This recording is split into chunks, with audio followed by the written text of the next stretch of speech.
রনি, শুভ সকাল। যেমনটি আসলে বলছিলাম যে আজকে শিশু রামিসা হত্যার শুনানি হবে, কি অবস্থা দেখছেন সেখানকার পরিস্থিতি, এবং সেই সাথে আরও একটি বিষয় জানতে চাই যে ঠিক জনগণ যে প্রত্যাশা করছে সেই প্রত্যাশা কি পূরণ হবে কিনা।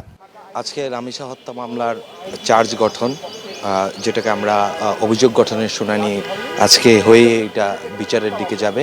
10:30 নাগাদ শিশু সহিংসতা দমন ট্রাইব্যুনালে এই মামলাটি উঠবে এবং আজকে চার্জ গঠন হলে এই মামলার কিন্তু সাক্ষী কিন্তু কার্যক্রম আজকেও হতে পারে বলে আমাদেরকে আদালত জানিয়েছেন। এবং আমরা যে বিষয়গুলো বলে থাকি যে এই দুই আসামি সোহেল রানা এবং তার স্ত্রী, তাদেরকে কিছুক্ষণ আগে কিন্তু মহানগর দায়রা জজ আদালতের হাজতখানায় এনে রাখা হয়েছে এবং এখানে আজকে পুলিশের যে পরিমাণ লোকজন এখানে উপস্থিত আছে, সাদা পোশাকের পুলিশ সহ অন্যান্য আইন শৃঙ্খলা বাহিনীর যেই উপস্থিতি, সেই ক্ষেত্রে কিন্তু আমাদের কাছে একটা অগ্রিম বার্তা কিন্তু এসে পড়ে যে হ্যাঁ, আজকে চার্জ গঠন হবে।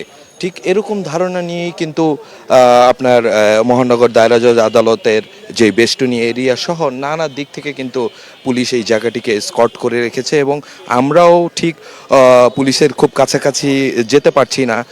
বিভিন্ন কারণে ওনারা নিরাপত্তা বলয় গঠিত করে রেখেছে এবং হচ্ছে যে খুব ভারী অবস্থায় কিন্তু মহানগর দায়রা জজ আদালতের সবগুলো ফটকও আপনার আবদ্ধ করে রাখা হয়েছে। অন্যদিকে বলতে গেলে এই মামলায় 18 জন সাক্ষীর মধ্যে আজকে অনেকেই উপস্থিত হয়েছেন এবং রামিসার পরিবারের সদস্যরাও আজকে উপস্থিত হয়েছেন।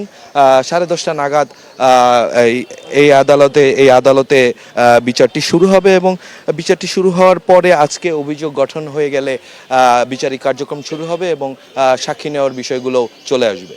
এই ছিল মহানগর দায়রা জজ আদালত থেকে সর্বশেষ সংবাদ। রনি, আপনাকে অসংখ্য ধন্যবাদ।